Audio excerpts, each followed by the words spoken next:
This is David. He is an ex-Slaughterhouse inspector. So thanks for joining, because you want to hear the story of an actual person that has worked in a slaughterhouse, and he used to be, he didn't actually do the killing or anything. He just did the inspections. So there's a lot of interesting things. If you could just tell your story. Yeah. What got you into that line of work?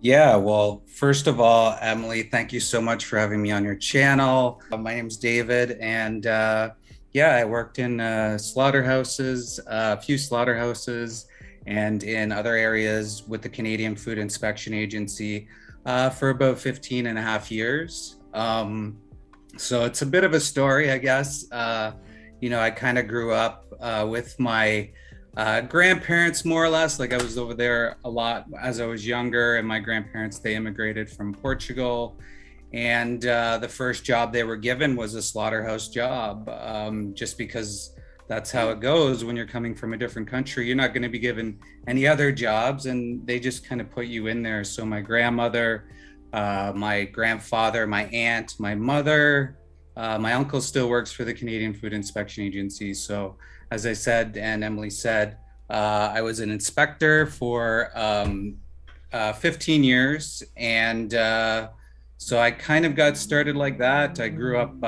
with my grandfather. I kind of I idolized him a bit. And I saw that he sort of, I guess, made the American Canadian dream for himself. He showed, that he could get to working in a federal job, which was very highly sought after for many years. And so I just kind of looked up to him there, and that's sort of the writing was on the wall. I didn't have a lot of ambition growing up, and a federal government job just seemed like the spot to go for me. So that's sort of how it started for me. So for all of you, this is his channel. It's called The 40-Year-Old Vegan, and it has like lots of good information and stuff. I don't know if I've ever told you, but we've exposed some mink farms. I also have gone to Fearman Slaughterhouse in Burlington, Ontario, Canada, which is where Regan Russell was ran over and killed. So I used to actually, I even stopped trucks there as well. Did you know her? Did you know her? Yeah, I met her a few times. She was, what I noticed about her mostly was that she was really tall, and her sign was just very bright orange. And the first time I had met her, I was introduced to her, and she said that she had been an activist for 43 years. And I kind of was like, what the heck? 43 years? How's that even possible? I'm like, I'm 43 and you've been, and she said, she started laughing. I remember her laugh. And I remember how quick she was. She was very fast and just always, she was always there, so it's very tragic what happened. And it really shook a chord within the entire movement, I would say, but especially at home for sure. So how did it make you feel at first, like the slaughter, like the actual animals part? And how did it make you feel later on throughout your career? They don't necessarily I guess take you into the area of what's going on. It's like more or less you're going into, a grocery store kind of deal, right?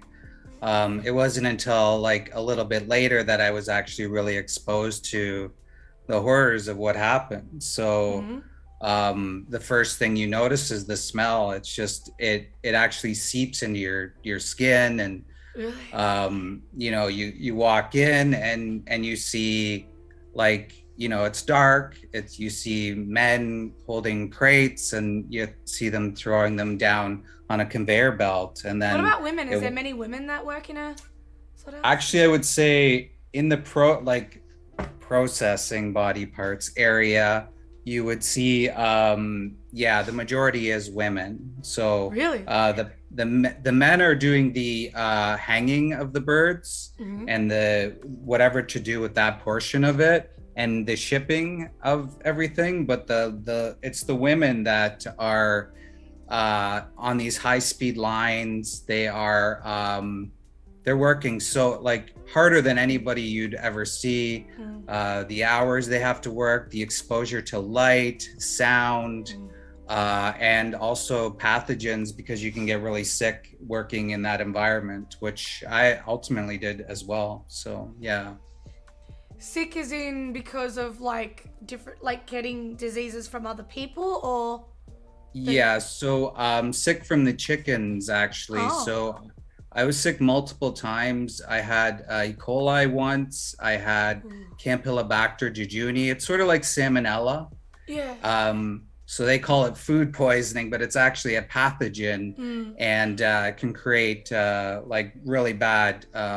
It can shorten your lifespan actually. And for me actually, after I did get sick with that, I actually had a blood clot in my lung about a month later, and it took me several years to get back to normal. Like I lost a lot of things during that time. So Wow.